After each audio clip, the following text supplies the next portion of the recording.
Good morning and happy Transformation Tuesday. I hope everyone is doing fantastic. My stomach is in knots. I'm just going to tell you right now, I'm super nervous. I'm always nervous about going live on my personal page, and I'm super nervous to chat about this, but I'm sure that the headline kind of got you questioning what the heck is Jamie talking about. So I'm going to start out by saying this has absolutely nothing to do with Thrive. So if you're hopping on to hear me talk about Thrive, you're not going to hear me talk about that today. But what I am going to tell you, what I am going to talk to you about really quick is something that has been absolutely on my heart. If any of you who are super close to me have already heard this and listened to me talk about this, and many of you have come back to me and said how much it helped you and how much it changed you. For the past 2 years, I have been, and I've shared this just briefly a few times, I have been on a major journey of figuring out who I am.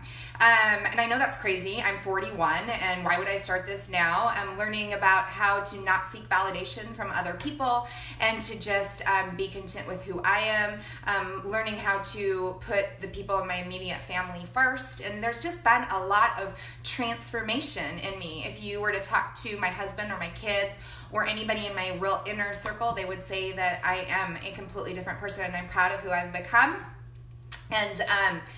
And that all has come from super hard work, a lot of therapy, and a lot of taking some classes in boundaries and all kinds of stuff. So that just gives you a little insight for me. I'm like shaking as I'm sharing this with you. So that's kind of where we're starting. So yeah, the topic is, are you letting too many people in your bedroom? So here we go.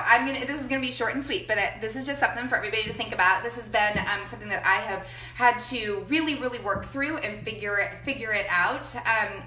And what's crazy is that I was praying about it this morning during my quiet time, and the Lord really, really nudged me to share this, and I was like, absolutely not. And then I went to the gym and I was working out, and I'm like, and God kept saying, it's time for you to share this. And because it's Transformation Tuesday, I thought this has really been transforming for me, so I'm going to share with you. Okay, so here we go. I want you to think about your life as a house. So think about everything about a house. You know, you have a front porch, you have an entryway, you've got a living room, you've got a kitchen, and you've got a bedroom, okay? So we're going to talk about all those places. So your life is this house. Bear with me, okay? I promise I'm getting to a point. You need to think about where you're placing your friends and family, people in your lives, in your house. So a lot of us have a ton of front porch people, right? Those are the people that we may sit next to at our kids' basketball games, or we may chat with for a second at the gym. Maybe you go to the same cashier at the grocery store all the time. And so those are all front porch people. Hey, how you doing? How are your kids? You know, love this weather. Hey, isn't it hot and humid today? You know, just front porch people, just casual talk people. Most of us have a lot of those kind of people in our lives. I would say a good majority of my Facebook friends are front porch people. Like, you know, you kind of see what's going on in their lives via the front porch. Then there are people who come in and they're in your front room. Those are people that we'll share a little bit of life with, kind of maybe a little bit about what's going on with your kids' school, or you may share vacations that you took, front room talk, living room talk. You're sharing life, but nothing in depth. It's just sharing life. You would call that person a friend. The next group of people are your kitchen people. Those are people that you're breaking bread with. And I love to break bread with people. I love sharing life with people.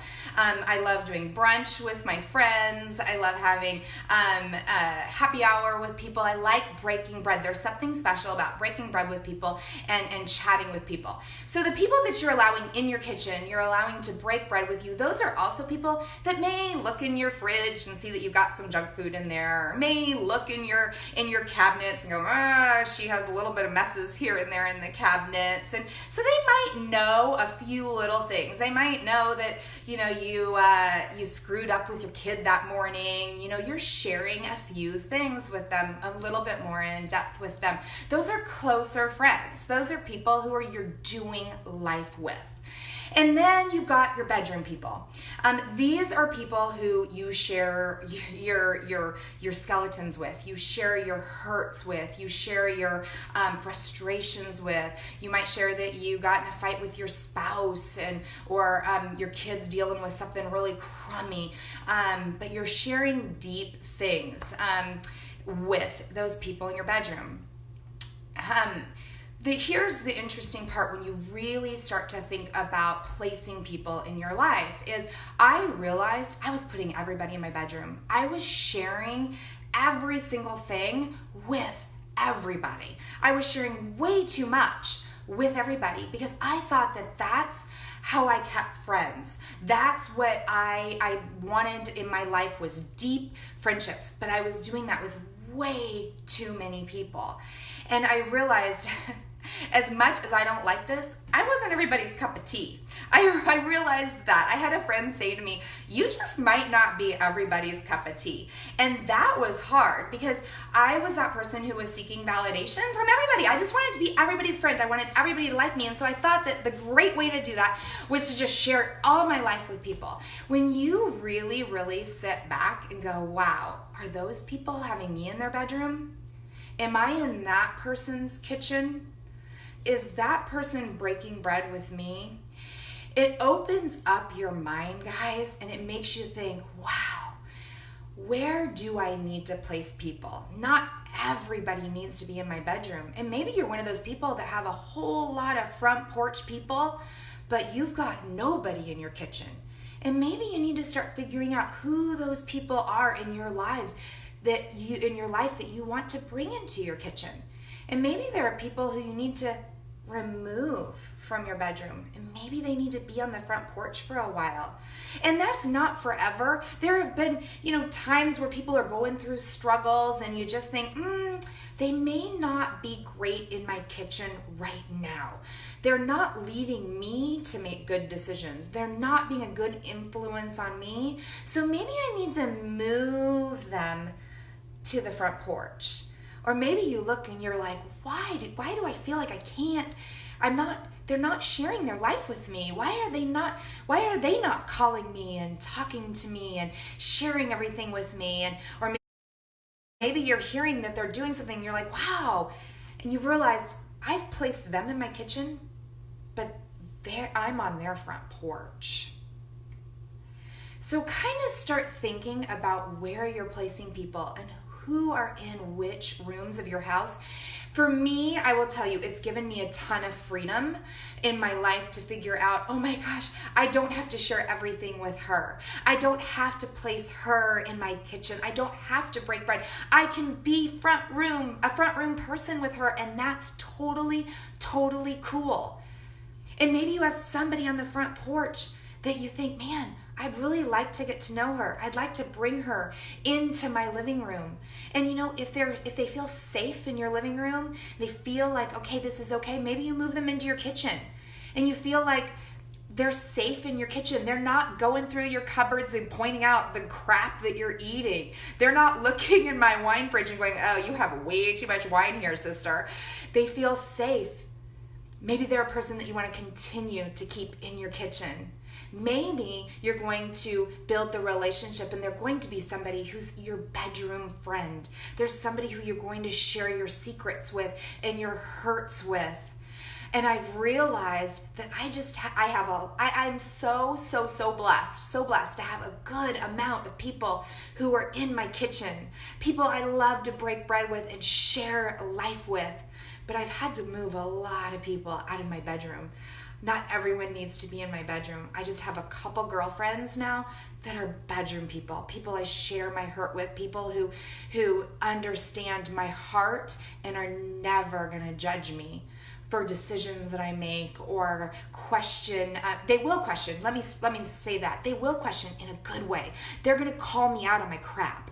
They're my truth speakers. Those are the people that you want in your bedroom. People who are going to speak truth into you. They're going to call you on your crap. They're going to say, that was a bad decision. That was not a wise thing to say. They're going to say, encourage you to make better choices for your life. Those are your bedroom people. Have kitchen people, break bread with people that may go through your fridge and see that you have some spoiled milk in there, and that's okay. They're not going to judge you for it. Figure out where people are. I would love to know. Will you share with me as you're kind of listening to this and if you're replaying, where are your people? Are you realizing? Like for me, it was hugely life-changing. So on this Transformation Tuesday, that's what I've transformed. I've transformed my house and my life and where people are in my life. And I am so excited that I have front porch people that have absolutely moved into my kitchen. And I am breaking bread with new friends and new people, and that's awesome. So I would love to know, where do you place people? Are you starting to think, oh my goodness, I need to rearrange where people are? Is it insight for you? I'd love to know. Is that insight for you to go, that's why we're not that close. She still has me on her front porch and I'm trying to bring her into my kitchen. Figure that out. I'd love to hear what your thoughts are. So with that, guys, have a fantastic day. Happy Tuesday. See you all later. Bye-bye.